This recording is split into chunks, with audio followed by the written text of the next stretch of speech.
Hey everyone, I'm Karlo Broussard and this is another Magis Moment. You know, of the 4 levels of happiness, we naturally tend to make either level 1, physical material happiness, or level 2, ego comparative advantage happiness, our dominant form of happiness.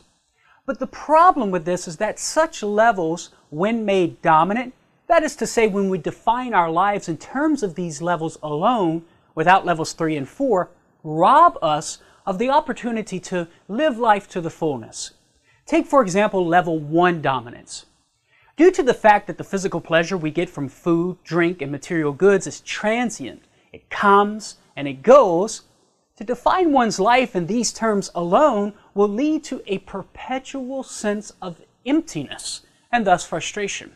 Furthermore, if I define my life in terms of physical pleasure and material stuff alone, well then I'm eventually going to experience despair in the midst of suffering. Because suffering in some way, shape, or form is going to take away level 1 happiness.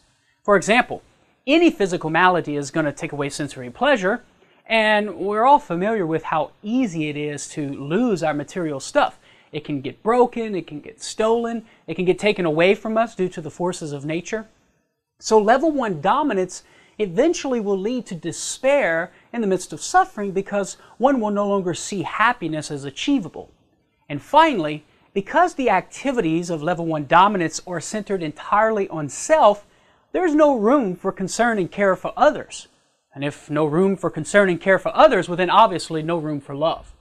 So level 1 dominance amounts to a perpetual sense of emptiness and frustration, despair in the midst of suffering, and the inability to love. A recipe for optimal living? I don't think so. And it doesn't get much better for level 2 dominance or for level 3 dominance. But we'll have to save that for another Magis Moment.